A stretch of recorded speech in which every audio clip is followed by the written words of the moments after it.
यह आदमी केले के बाग में कुछ कर रहा था, लेकिन इंडोनेशिया के एक चालाक बंदर ने उसे देख लिया। यह कोई आम बंदर नहीं था, बल्कि जंगल का सबसे होशियार बंदर था, जो इंसानों की हर हरकत पर नजर रखता था। लेकिन इंसान भी कम नहीं था। उसने एक नया जाल तैयार किया ताकि इस बंदर को पकड़ सके। आखिरकार बंदर फंस ही गया। लेकिन यह सब कैसे हुआ? यह जाल कैसा था? चलिए इस कहानी को विस्तार से जानते हैं। अगर आपने अभी तक हमारा चैनल सब्सक्राइब नहीं किया है तो जल्दी से कर लें और वीडियो को लाइक व शेयर भी करें। यह कहानी इंडोनेशिया के एक बड़े केले के बाग की है, जहां बहुत सारे बंदर रहते हैं। हाल के दिनों में इन बंदरों की शरारतें काफी बढ़ गई थीं। वे सिर्फ केले ही नहीं खाते थे, बल्कि पेड़ों को भी नुकसान पहुंचाते थे। कई बार तो ये बंदर इतना उग्र हो जाते थे कि बाग में काम करने वाले मजदूरों को भी दौड़ा लेते थे। ये सब देखकर बाग का मालिक काफी परेशान हो चुका था। बंदरों की इस हरकत की वजह से बाग के मालिक को बहुत नुकसान हो रहा था। उसने पहले कई तरीके आजमाए। पहले तो उसने सोचा कि केले में जहर मिला दिया जाए, लेकिन फिर उसे यह ख्याल आया कि इससे सभी बंदर मर सकते हैं, जो ठीक नहीं होगा। फिर उसने कुछ विशेषज्ञों को बुलाया जो बंदरों को पकड़ने में माहिर थे। वे आए और बहुत सारे बंदर पकड़ कर ले गए।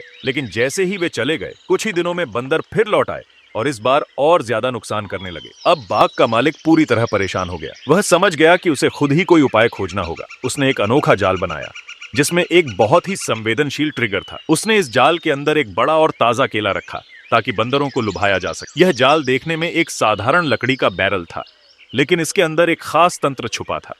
जैसे ही कोई बंदर केले को छूता, बैरल के अंदर लगी रस्सी अचानक खींच जाती और उसका हाथ जकड़ लेती। इस जाल में फंसने के बाद भागने का कोई रास्ता नहीं बचता था। उसने इस जाल को केले के बाग में एक छुपे हुए कैमरे के सामने रखा और वहां से चला गया। कुछ देर बाद बंदरों का एक झुंड वहां आया। वे हमेशा की तरह बाग में मस्ती करने लगे, पेड़ों पर उछलने लगे और केले तोड़ने लगे। लेकिन तभी उनकी नजर उस केले पर पड़ी जो बैरल के अंदर रखा था। बंदरों का सरदार सबसे पहले आगे बढ़ा, लेकिन जैसे ही उसने बैरल के पास जाकर उसे सूंघा, उससे कुछ शक हुआ। वह बहुत चालाक था और पहले भी कई बार इंसानों के जाल देख चुका था, इसलिए वह सतर्क हो गया और बैरल से दूर हट गया। बाकी बंदर भी उसकी हरकत देख रहे थे, लेकिन उनमें से कुछ को यकीन नहीं हुआ कि यह कोई जाल हो सकता है। वे सोचने लगे कि सरदार शायद बेवजह डर रहा है।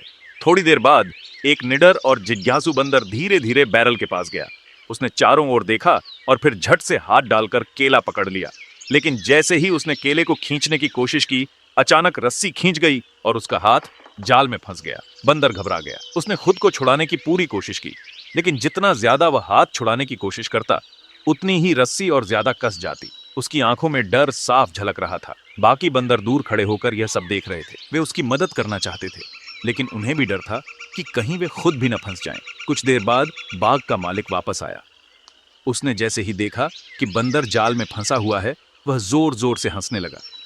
आखिरकार उसने खुद बंदर को पकड़ ही लिया। बंदर अभी भी निकलने की कोशिश कर रहा था, लेकिन उसकी सारी मेहनत बेकार थी। अब सवाल यह है कि बाग का मालिक इस बंदर के साथ क्या करेगा? क्या वह उसे जंगल में छोड़ देगा या उसे और कोई सजा देगा? ये शायद किसी और कहानी में पता चलेगा। तो आप इस बारे में क्या सोचते हैं? अपनी राय कमेंट में जरूर बताएं।